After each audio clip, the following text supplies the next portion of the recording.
बहुत समय पहले स्वर्गलोक में एक दयालु और शांतिप्रिय फरिश्ता रहता था।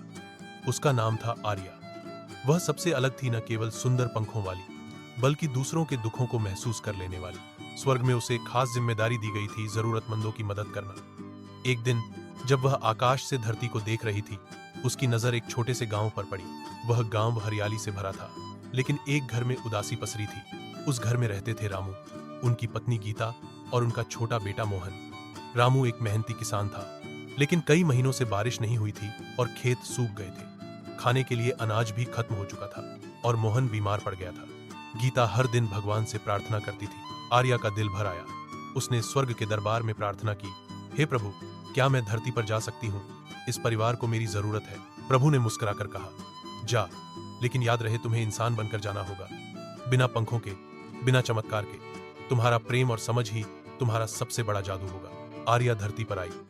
वह अब एक साधारण लड़की की तरह दिखती थी, लेकिन उसकी आंखों में अभी भी वही शांति थी।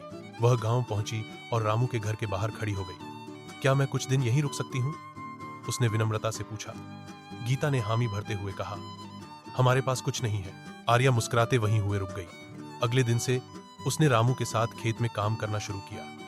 उसने गीता को जड़ी बूटियों से घरेलू दवाइयां बनाना सिखाया और मोहन को रोज कहानियां सुनाकर हंसाया। धीरे धीरे गांव में बादल छाने लगे। एक दिन जोरदार बारिश हुई, खेतों में पानी भर गया। रामू की मेहनत फिर से रंग लाने लगी। मोहन की तबीयत भी अब ठीक रहने लगी। गीता की दवाइयां गांव की दूसरी औरतों तक पहुंचने लगी। एक रात जब सब सो रहे थे, आर्या खेत में खड़ी आसमान की ओर देख रही थी। अचानक उसके पीछे रामू आया। तुम कोई आम लड़की नहीं हो, उसने कहा। आर्या मुस्कुराई। मैं सिर्फ एक संदेश लेकर आई हूं कि जब हम एक दूसरे का साथ देते हैं तो चमत्कार अपने आप हो जाते हैं। अगली सुबह आर्या जा चुकी थी, लेकिन उस घर की दीवारों पर अब आशा की रोशनी थी और लोगों के दिलों में एक नई ऊर्जा।